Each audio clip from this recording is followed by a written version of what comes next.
Olá, sejam todos muito bem-vindos a mais um programa do Propaz Enem Digital aqui na TV Cultura. Essa aqui é uma ferramenta a mais para você conquistar aquela vaga na universidade.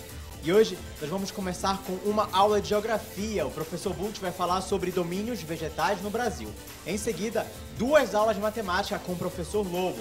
A primeira é sobre estatísticas e a segunda é função do primeiro grau. Então tenham todos uma ótima aula. Olá, olha eu aqui de novo, professor Nonato Bult, e dessa vez venho trazer mais uma informação a ti do Propaz Enem. Na aula de hoje, vamos trabalhar o seguinte objeto de conhecimento: os grandes domínios da vegetação no Brasil. Anteriormente já tínhamos falado de efeito estufa e aquecimento global, posteriormente falamos sobre recursos hídricos, bacias hidrográficas e seus potenciais, e agora mais um objeto de conhecimento de alta incidência. Vamos ao que interessa. Vamos destrinchar para você essa questão dos domínios morfoclimáticos que nós temos no território brasileiro. Acompanhe comigo esta imagem aqui. Vejamos. Para que você possa analisar um domínio morfoclimático de forma adequada, não esqueça, é necessário você ter na cabeça o domínio do clima, do relevo e do solo, da hidrografia e, claro, a cobertura vegetal. Todas essas características você tem que ter na cabeça para definir cada domínio morfoclimático brasileiro. Mas, acima de tudo, não esqueça, o mais importante no estudo desses domínios é você compreender as transformações que esses domínios sofreram a partir do seu processo de ocupação. Quando atividades econômicas chegaram e passaram a transformar as suas atividades econômicas, passaram a transformar o seu espaço geográfico. Então, vamos trabalhar esses domínios de forma individuais. Vamos lá. Vejamos novamente aqui na tela. Olhe só esta imagem aqui. Nesta imagem, você pode contemplar 5 dos 6 grandes domínios naturais brasileiros, segundo Absaber. Aqui você tem o domínio amazônico, o domínio da Caatinga, o domínio das araucárias, o domínio do Cerrado e o domínio dos mares de morros. Todos extremamente importantes. Claro que aqui está faltando um 6º domínio, que é o domínio das pradarias, os campos da campanha gaúcha. Mas na aula de hoje nós vamos nos retratar a 3, basicamente 3 desses domínios. Vamos falar um pouquinho sobre o domínio amazônico, falaremos também sobre o domínio da Caatinga e também falaremos sobre o domínio do Cerrado. Vamos de forma individual agora a cada um deles. Vejamos aqui. Olha só. Os domínios morfoclimáticos são tópicos de alta incidência. Então, com certeza absoluta, este assunto novamente virá na prova de vocês. Por isso, vamos direto ao que realmente interessa. Acompanhe aqui a questão sobre o domínio amazônico. Vamos ver as suas principais características. Acompanhe comigo na tela como é que você pode desenvolver a sua análise crítica sobre esse domínio. Vem aqui comigo. Olha só. Aqui você tem, uma imagem sobre o domínio amazônico. Esse domínio amazônico, ele é dividido em algumas partes. Você tem aqui, por exemplo, em relação à floresta. A floresta é a floresta amazônica, uma floresta equatorial, uma floresta quente e úmida. Essa é a vegetação que caracteriza o domínio amazônico. O seu clima, já falei, é quente, é úmido. Mas veja só, em relação à floresta, Veja, essa floresta, ela apresenta níveis. E esses níveis são dados de acordo com a maior ou menor proximidade dos rios. Os rios que cortam a Amazônia, os rios que formam a bacia amazônica, no caso o rio Amazonas, seus afluentes e subafluentes. Então, basicamente, nós temos 3 níveis de floresta. Veja, nós temos a mata de igapó, nós temos a mata de várzea e temos a mata de terra firme. Então, não esqueça, esses 3 níveis, esses 3 patamares da floresta são dados de acordo com a maior ou menor proximidade da floresta em relação ao conjunto de rios que nós temos na nossa região. Veja a característica de cada um desses níveis. Por exemplo, a mata de igapó. Se você recorrer à imagem, veja que a mata de igapó é representada pela número 1, como diz aqui a nossa legenda. Bem, a mata de igapó é a parte da floresta constantemente inundada. Quer dizer, as raízes das espécies que formam a mata de igapó estão sempre embaixo d'água, como, por exemplo, podemos citar a questão da piaçava. Um pouco mais distante do rio, nós temos o nível da várzea. Diferentemente da igapó, que é a parte da floresta constantemente inundada, a várzea já é a parte da floresta periodicamente inundada. Vamos repetir. Igapó, constantemente inundada, várzea, periodicamente inundada. Ou seja, somente na época das cheias é que esta parte da floresta será atingida pela água dos nossos rios. Agora vejam só, justamente esta parte da várzea, por ser periodicamente inundada, é que aqui vai aparecer um solo relativamente fértil, o solo de várzea. Embora esse solo seja relativamente fértil, nós não podemos utilizá-lo para qualquer prática agrícola, porque esse solo vai depender da sedimentação feita pela ação da água dos rios. Então aqui, no solo de várzea, nós praticamos geralmente a agricultura de ciclo curto. E o que é a agricultura de ciclo curto? É aquela que leva, no máximo, 6 meses para você plantar e, consequentemente, para colher. Óbvio, se for cultivar aqui um produto de ciclo longo, vai perder toda a produção, porque depois de 6 meses vem uma nova, enchente dos rios da bacia amazônica. Bem, ainda falando sobre a várzea, aqui nós podemos destacar 2 espécies. Quais são essas 2 espécies? A seringueira, que no passado nos deu o látex que fez com que a Amazônia fosse conhecida internacionalmente. É no momento, lembre, do ciclo da borracha, que Belém, que Manaus vivenciaram a sua Belle Époque. Mas além da seringueira, que é uma espécie que caracteriza a várzea, hoje o grande destaque é a árvore do açaizeiro. O nosso açaizeiro, que outrora derrubado para a produção de palmito, hoje o nosso açaizeiro, que é um produto de quê? De exportação. Saindo da nossa mesa para bater na mesa de outros estados do Brasil e até em mesas internacionais. Claro que com isto o açaí para nós fica cada vez mais caro. Mas veja só o que acontece.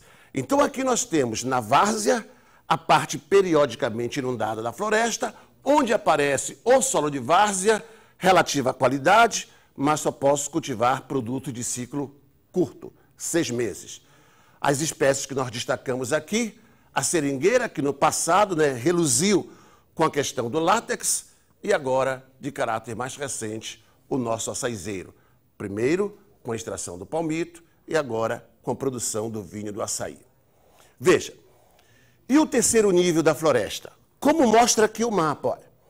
O terceiro nível da floresta já é a parte mais distante do rio. E justamente por ser a parte mais distante do rio, ela não é atingida pelas cheias. Está fora do alcance das águas. Agora veja bem, uma coisa extremamente importante. 3 níveis: igapó, várzea e terra firme. Desses 3 níveis, o mais extenso deles, ora, é a mata de terra firme.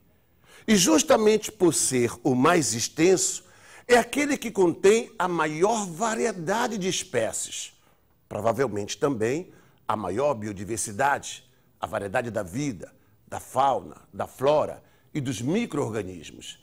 Então, se ela tem a maior biodiversidade, então ela também é a parte da floresta mais cobiçada. E se é a mais cobiçada, então a mais degradada pelo homem. Então, este é o grande problema. A floresta dividida em 3 níveis: igapó, várzea e terra firme, onde o principal alvo do degradador é a terra firme. Por quê? Porque na terra firme estão as espécies mais valoradas. Então, com isso, já sacou uma coisa: quando te perguntarem qual a principal consequência do desmatamento, claro, você vai citar várias: aquecimento global, aumento da temperatura, lixiviação do solo, mas a principal, a perda dessa rica biodiversidade. Bem, agora passemos a ver um segundo domínio vegetal. Vamos ver aqui na tela agora o domínio do cerrado. Veja bem, o cerrado é o domínio que ocupa o Brasil central, a região centro-oeste do Brasil principalmente. Quando falamos do cerrado, lembramos do seu clima, um clima tipicamente tropical. Tropical com 2 estações do ano definidas. 2 estações do ano definidas. E quais são essas 2 estações do ano? O verão chuvoso e o inverno seco. Sabemos que essa questão do verão chuvoso e do inverno seco atrapalha muita gente, principalmente nós da Amazônia, quando nós afirmamos que quando está chovendo é inverno, o que não é muito adequado. Na verdade, o nosso maior período de chuvas ocorre durante o verão. Basta você lembrar da questão do ciclo hidrológico, certo? Que é o caminho que a água faz entre a superfície, a atmosfera voltando para a superfície. Onde é que você tem o maior processo de evaporação? Não é quando você tem as maiores temperaturas? E as maiores temperaturas não ocorrem durante o verão? Pois é. Então, durante o verão, as águas são mais aquecidas, evaporam em maior intensidade, consequentemente, precipitam em maior intensidade.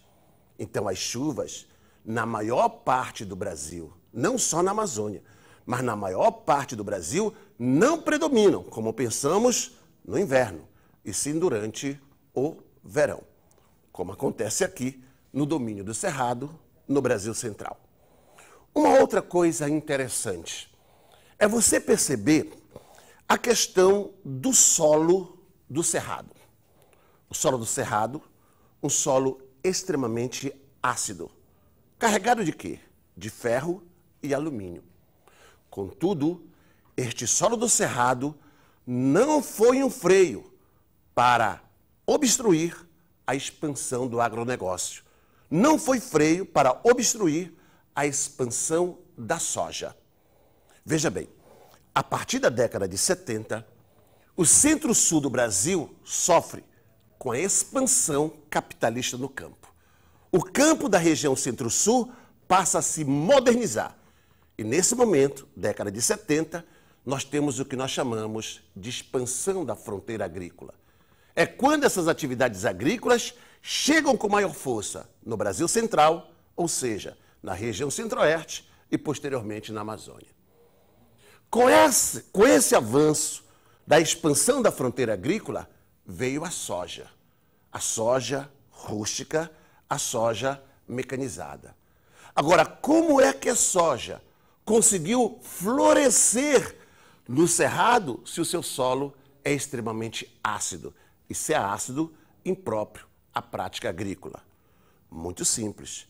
É porque a laterização, que é a denominação técnica que eu dou para essa acidez do solo, esta laterização foi corrigida com a prática da calagem, que é a adição de calcário no solo. Recorremos ao conhecimento químico para corrigir a acidez do solo e assim favorecer a proliferação da soja no Cerrado brasileiro. E para encerrarmos, nós temos aqui o nosso último domínio de hoje, que é a Caatinga. A Caatinga, com seu clima semiárido, altas temperaturas, irregularidade de chuvas. E quando você fala de Caatinga, você lembra logo da seca. Mas não é da seca que eu quero falar hoje para você. Para encerrar aqui as minhas palavras, eu quero te lembrar, é sobre a desertificação. Não confunda, seca é uma coisa, desertificação é outra. A seca é um fenômeno físico que vai gerar a irregularidade de chuvas no sertão do Nordeste. Desertificação não. A desertificação é quando a terra, é quando o solo perde a sua capacidade de produção. Então, essa palavra desertificação não tem nada a ver com seca, não tem nada a ver com formação de deserto, e sim com a perda da capacidade de produção do solo. É quando o solo é extremamente exigido pelo homem, quando o homem utiliza o solo de uma forma inadequada, quer tirar desse solo mais do que ele pode produzir, vai conseguir, mas num determinado momento ele pode estar desertificado, aí não produz mais nada. E claro, geralmente quando a área está desertificada, ela vai ser abandonada. Isto é um sério problema para o homem local. Bem, eu sou o professor Nonato Butti, de Geografia, e hoje eu vim trazer mais um conhecimento para você de alta incidência para o Enem. Esperemos que essas informações contribuam para você obter uma boa nota nessas duas provas que virão aí no mês de novembro. Abraço.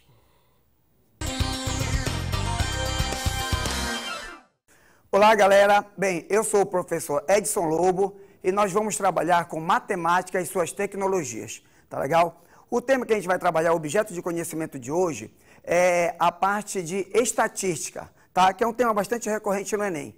Bem, o que a gente tem aqui? A gente vai estar trabalhando a competência de área 7. O que diz a competência de área 7? A competência de área 7 diz que é para a gente compreender o caráter aleatório e não determinísticos dos fenômenos naturais e sociais e utilizar instrumentos adequados para medidas, determinação de amostras e cálculo de probabilidade. A gente não vai falar de probabilidade, direcionar tudo para a estatística, certo? Para interpretar informações de variáveis apresentadas em uma distribuição estatística. Nós vamos estar trabalhando 3 habilidades. A habilidade 27, a habilidade 28 e a habilidade 29. O que diz a habilidade 27? Calcular medidas de tendência central ou de dispersão de um conjunto de dados expressos em uma tabela de frequência de dados agrupados, não em classes ou em gráficos. A habilidade 28 diz assim, ó, resolver situações e problemas que envolvam o conhecimento de estatística e probabilidade. E a habilidade 29, utilizar conhecimento de estatística e de probabilidade como recursos para a construção de argumentação. Então, são essas 3 habilidades que a gente vai estar trabalhando hoje, certo? Bem, primeira coisa que a gente vai direcionar é medidas de tendência central. Por que medidas de tendência central? Porque é um tema que comumente vem no Enem. Todo ano tem questões sobre medidas de tendência central. Quais são as medidas de tendência central que a gente vai estar trabalhando? Primeiro, a moda. O que é a moda e o que é a mediana? A gente vai estar entendendo e vai estar trabalhando isso com vocês. E depois, a média aritmética e a média ponderada. Só para vocês saberem que a média ponderada é um tipo de média aritmética, tá legal? A gente vai estar trabalhando. Então, vamos especificar aqui, primeiramente, o que é uma moda. O que é a moda? Bem, a moda é aquela variável que mais aparece, aquele valor que mais aparece. Por exemplo, o que está na moda hoje, o que é que você mais vê por aí? O pessoal está imitando alguns lutadores de MMA e usando barba. Comumente a gente está vendo por aí pelas ruas o pessoal com barba grande. Então, por quê? Porque isso está na moda. Então, o que está na moda é aquilo que mais aparece. Então, a moda é aquele valor que mais aparece, certo? Então, eu tenho aqui uma pergunta. Qual a moda das notas do primeiro bimestre? Então, eu vou olhar para o primeiro bimestre apenas. certo? Então, no primeiro bimestre, eu tenho notas 7, 6, 6, 6, 7, 8, 9, 6, 5. E vamos ver quais são as notas que mais aparecem aí. Vamos ver aqui, olha. A nota 6, ela aparece 1, 2, 3, 4 vezes. Então, a nota 6, ela aparece bastante vezes. E a nota 7 também aparece 4 vezes. 1, 2, 3, 4. São as duas notas que mais aparecem, a nota 6 e a nota 7. Então, a moda seria 6 e 7. Como ela tem dois valores, a gente diz que essa variável ela é bimodal. Tem duas modas, tá ok? Outra perguntinha aqui para a gente entender. Qual a moda das notas do segundo bimestre? Agora eu vou olhar para cá, para o segundo bimestre. Então eu vou verificar aí, eu consigo enxergar, que a nota que mais apareceu no segundo bimestre foi a nota 6. Ele apareceu 1, 2, 3, 4, 5 vezes. Então a nota 6 apareceu 5 vezes. Não teve nenhuma outra nota que apareceu mais do que a nota 6. Então, para o segundo bimestre, a moda é a nota 6. É a que mais aparece. Tá legal? Bem, e a mediana? O que é a mediana? Bem, eu quero saber, por exemplo, essa questão aqui. Qual a mediana das notas da primeira avaliação? Eu tenho aqui 1, 2, 3, 4, 5 alunos, o Adson, o Beidson, o Cedson, o Deidson e o Edson. Bem, as notas deles estão aqui apresentadas. Para eu calcular a mediana, o que eu tenho que fazer? Eu tenho que organizar essas notas em uma ordem crescente ou decrescente. Bem, eu fiz aqui, claro, uma ordem crescente, do menor para o maior. Então, a menor nota foi 4, depois 6, posteriormente o 7,5, depois 8 e, por último, o 9,5. Então, organizei essas notas de uma ordem crescente. O que eu reparei aqui? Eu tenho 1, 2, 3, 4, 5 valores. É uma quantidade ímpar. Quando eu tenho uma quantidade ímpar, eu vou ter um valor central. Esse valor central é exatamente a mediana, que no caso aqui é 7,5. É o valor que ficou no meio, no centro, quando eu organizei ela de forma crescente. Tá legal? Então, a minha mediana nessa situação aqui é 7,5. Mas repara o que eu te falei. Eu tenho uma quantidade ímpar de valores. Mas e se eu tiver uma quantidade par? O que vai acontecer? Vamos ver, eu tenho duas situações para analisar. Então, se eu tenho aqui, esse aqui no primeiro bimestre, eu tenho 1, 2, 3, 4, 5, 6, 7, 8, 9, 10, 11, 12. Eu tenho uma quantidade par de valores aqui. Aí eu vou perguntar, qual a mediana das notas do primeiro bimestre? Eu quero a mediana agora. Então, para eu calcular a mediana, para eu saber quem é a mediana, eu tenho que colocar numa ordem crescente ou decrescente, lembra? Então, eu coloquei aqui, arrumei direitinho, para a gente ver. O que aconteceu na ordem crescente? O valor mais baixo é 5, depois o 6, ele aparece 1, 2, desculpa. O 6 ele aparece 1, 2, 3, 4 vezes. 1, 2, 3, 4. O 7 aparece 1, 2, 3, 4 vezes. 1, 2, 3, 4. O 8 aparece uma vez e o 9 aparece 2 vezes, certo? Aqui e aqui. Então, eu organizei isso de forma crescente. Eu vou ver quais são os valores que estão no meio. Como a quantidade é par, eu vou ter 2 valores no meio. E vamos ver quais são os valores que ficaram bem no meio. Esse 7 e esse 7, certo? Esses 2 valores ficaram no meio. O que aconteceu aqui? Aconteceu que os 2 valores que ficaram no meio são iguais. Então, se são iguais, eu nem perco tempo. A minha mediana vai ser exatamente o 7, porque eles são iguais. Então, a minha mediana é o 7. Lembra que a quantidade de valores é par. Então, eu vou ter 2 valores no meio. Como esses 2 valores são iguais, então a mediana é o 7. Tá legal? Mas tem uma outra situação. Qual é a pergunta? Lobo, e se esses valores não fossem iguais, como é que a gente faz? Bem, muito simples. O que a gente vai fazer aqui? Ó? Eu peguei aqui 1, 2, 3, 4, 5, 6 valores e vou calcular a mediana desses valores. Qual a mediana das notas da segunda avaliação aqui nessa situação?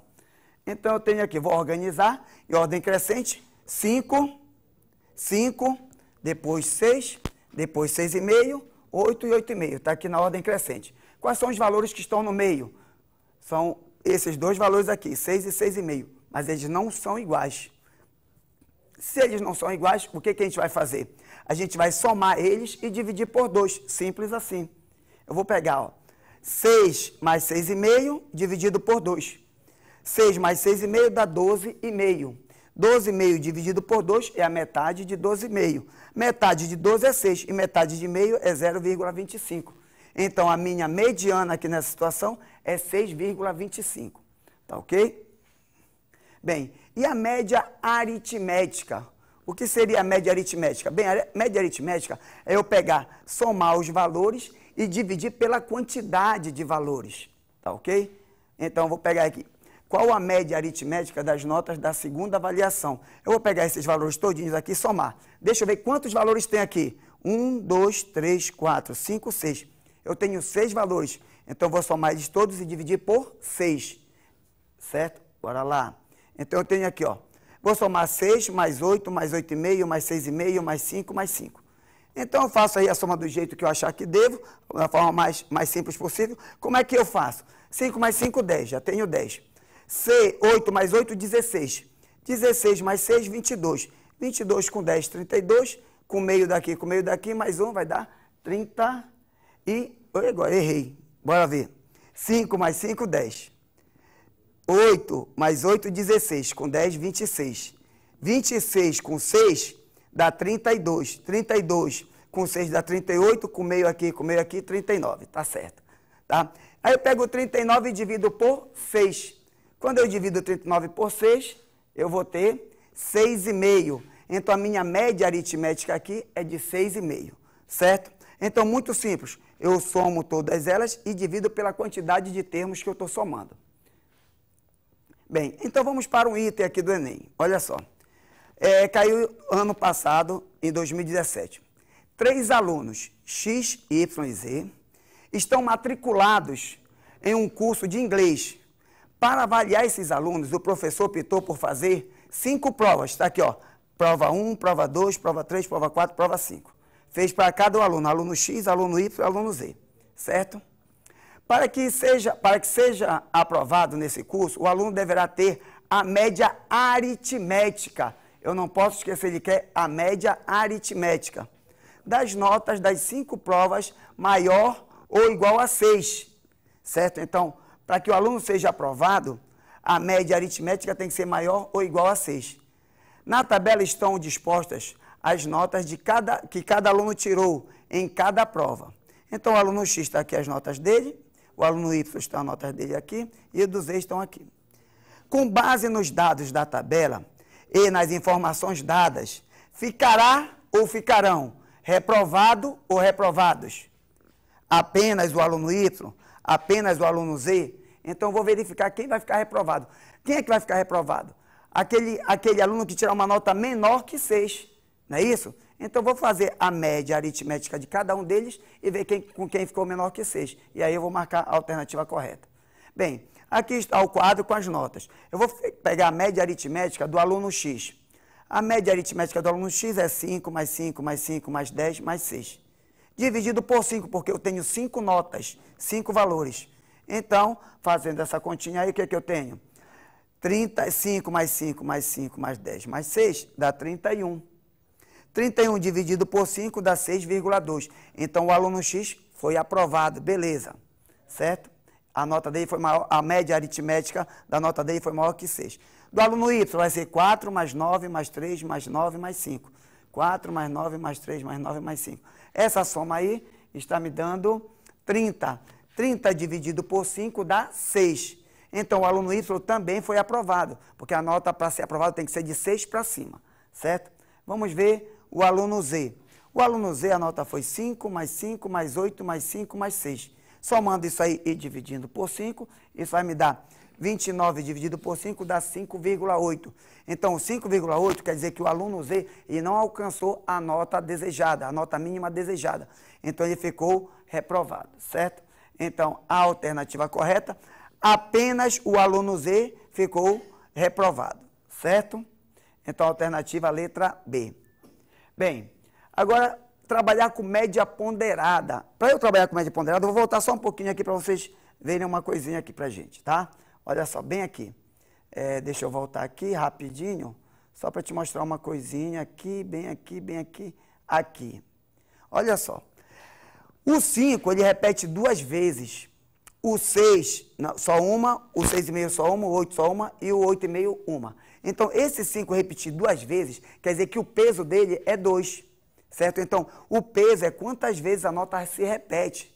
Seria mais ou menos isso. Por isso que é uma média aritmética. Então, vamos para lá de novo. Colocando aqui, passando, que eu tenho aqui, ó. Na média ponderada, tá aqui. Então, eu tenho aqui, ó. O professor vai adotar a média ponderada para a sua avaliação e cada etapa terá um peso diferente. Veja o quadro abaixo. Então, a prova escrita vai ter peso 4. A avaliação continuada vai ser peso 3.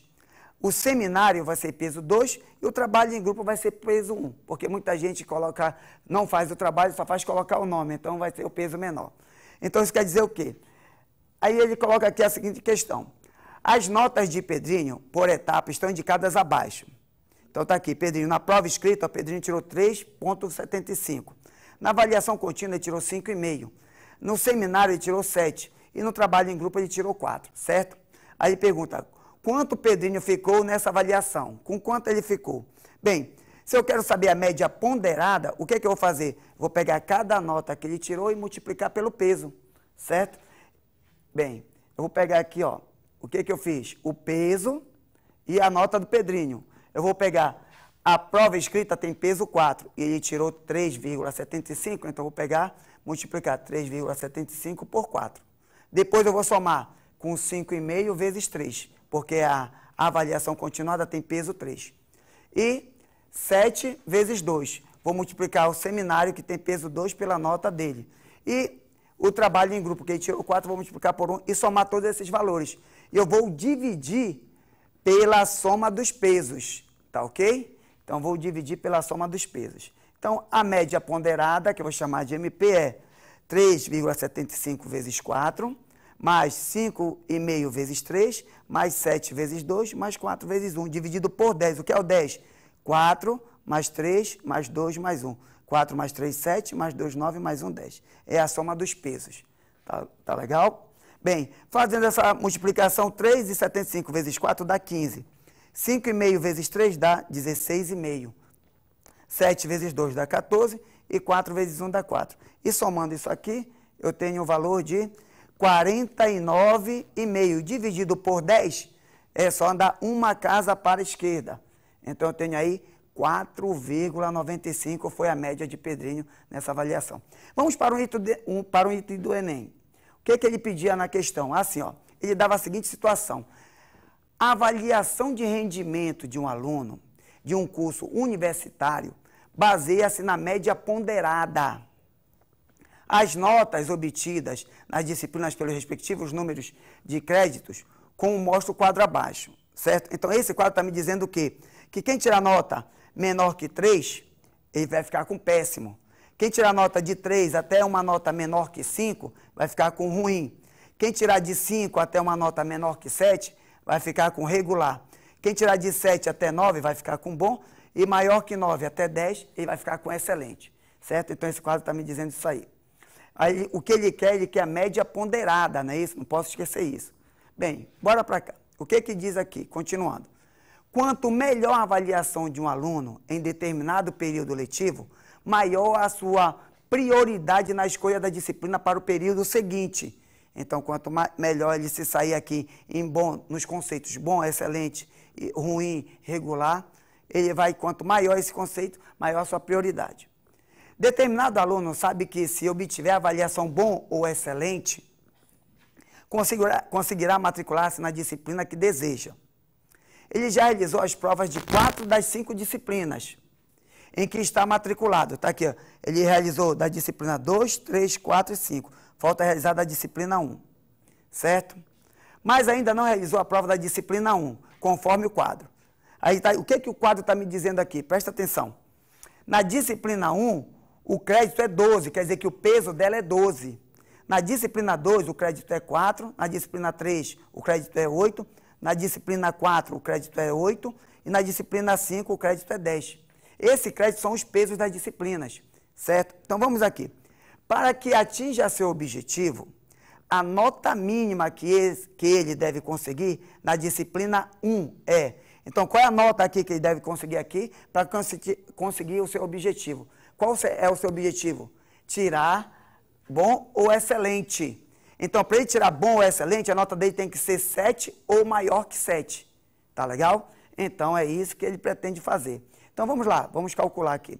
Eu não sei quanto ele vai tirar, quanto ele tirou na disciplina 1. Ele precisa saber quanto ele precisa tirar.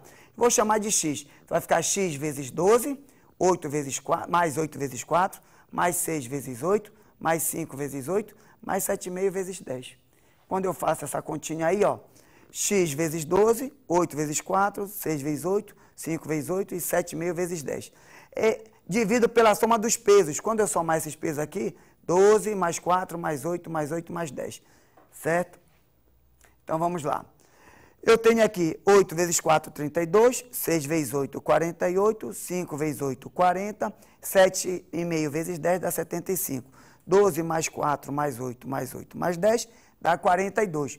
Então, isso aqui tem que ser maior que 7, tá ok? Então, aí, fazendo essa soma aqui, ó, desses valores vai ficar 12x igual a 195 dividido por 42, tem que dar maior ou igual a 7. Esse 42 que está dividindo passa multiplicando. Aí vai ficar 7 vezes 42, vai ficar 12x mais 195, é maior ou igual a 7 vezes 42. 7 vezes 42 é 294. Esse 195 que está somando passa para lá subtraindo. Vai ficar 12x maior ou igual a 294 menos 195. Que fazendo essa subtração eu tenho 99. 12x maior ou igual a 99, passa o 12 dividindo. Quando eu passo 12 dividindo, fica 99 por 12. Eu posso simplificar os dois valores por 3. Quando eu simplifico por 3, vai ficar como? 33 por 4, que é só dividir 33 por 4, que dá a nota que ele precisa tirar tem que ser maior ou igual a 8,25, certo? Como ele quer a nota mínima, certo? Para que ele atinja seu objetivo, a nota mínima que ele deve conseguir na disciplina 1 é de 8,25. Então, alternativa, letra D. Bem, eu espero essas foram as dicas agora da nossa aula de estatística. Mas daqui a pouco a gente volta para ver uma aula sobre função do primeiro grau. Tá ok? Até logo.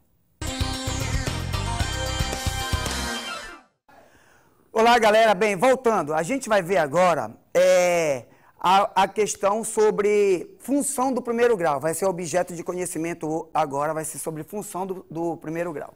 Bem, o que a gente tem aqui? A gente vai trabalhar a competência de área 5, que é aplicar expressões algébricas para modelar e resolver problemas envolvendo variáveis socioeconômicas ou técnico-científicas, tá ok? A gente vai trabalhar 3 habilidades, habilidade 19, a 20 e a 21, certo?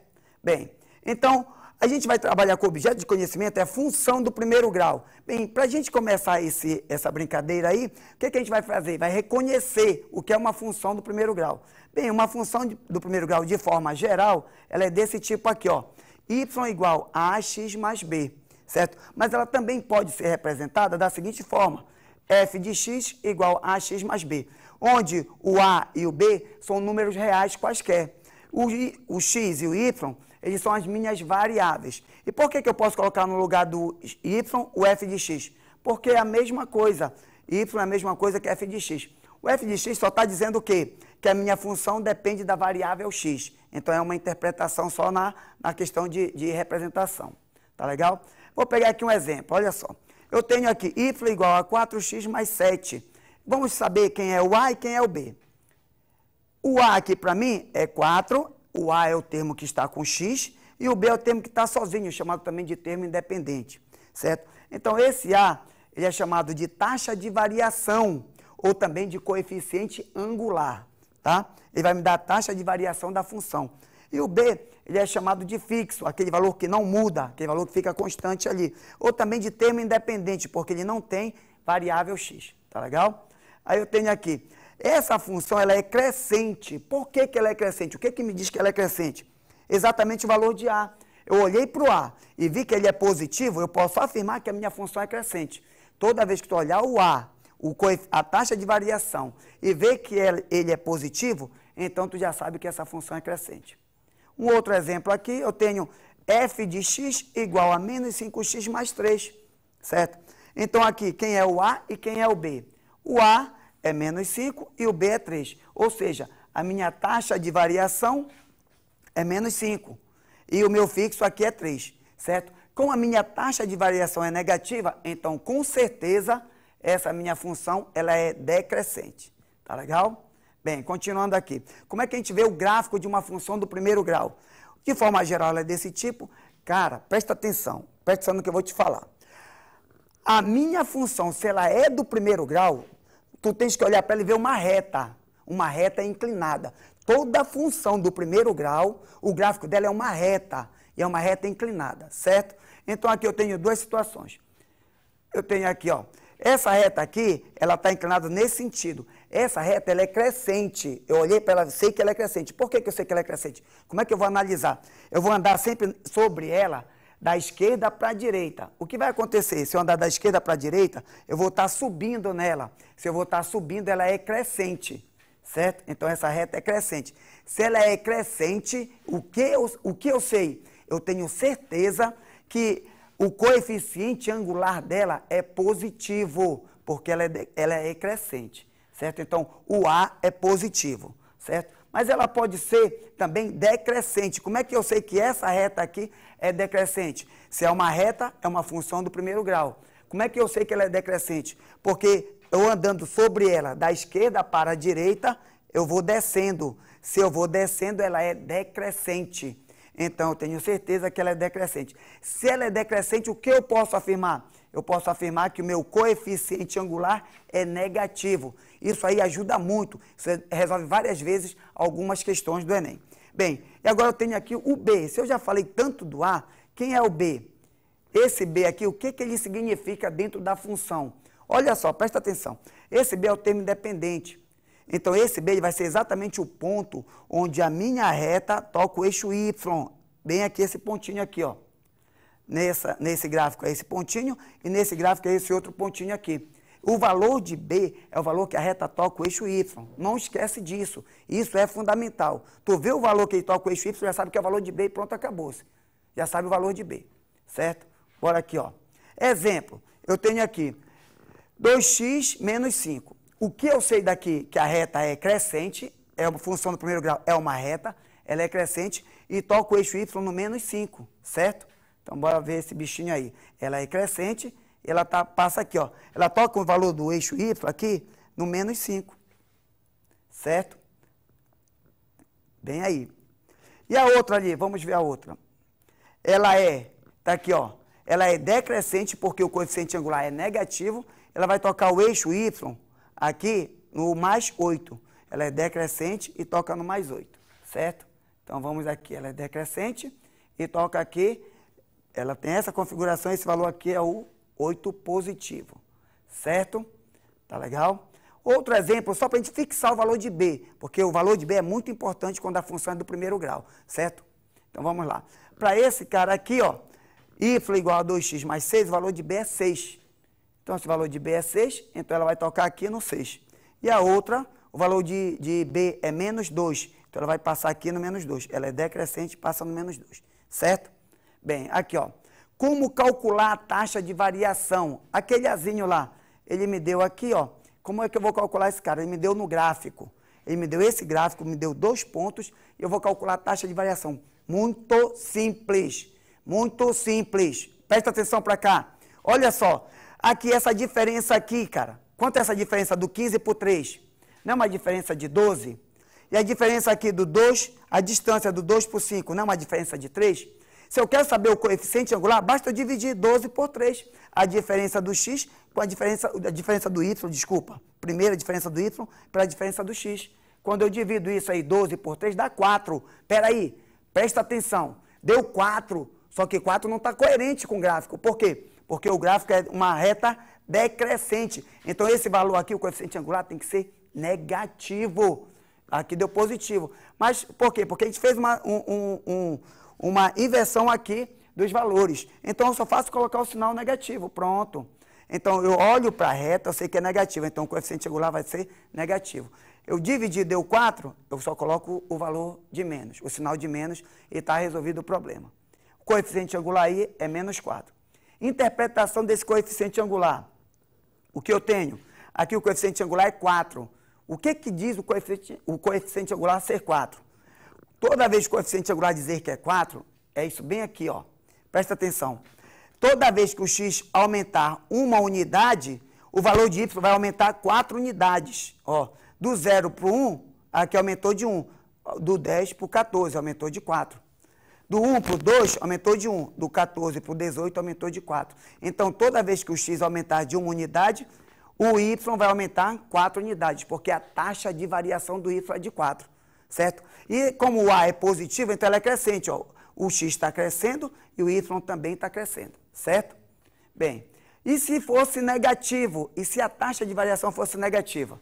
O que ia acontecer? Quando o x aumenta de 1, como a taxa de variação é negativa, o y vai diminuir de 2, porque a taxa é menos 2. Vai diminuir de 2 em 2, ó. Quando o x aumentou do 0 para o 1, esse aqui diminuiu do 30 para o 28. É 30 menos 2, dá 28. Quando aqui aumentou do 1 para o 2, aqui diminuiu do 28 para o 26. Certo? Então, quando o x aumenta em 1 unidade, o y vai diminuir 2 unidades, porque ela é decrescente. Ó. Quando o x aumenta, o y diminui. Isso é uma característica de uma função decrescente. Bem, vamos para um item do Enem. Olha só. O percentual da população brasileira conectada à internet aumentou nos anos de 2007 a 2011, conforme dados do grupo IPSOS. Essa tendência de crescimento é mostrada no gráfico, está aqui o gráfico. Suponha que foi mantida para os anos seguintes a mesma taxa de crescimento, quer dizer, ela é linear. Presta atenção, o que foi que eu te falei? Se é uma linha, é uma função do primeiro grau. Eu já sei que é uma função do primeiro grau. Ela se manteve assim, certo?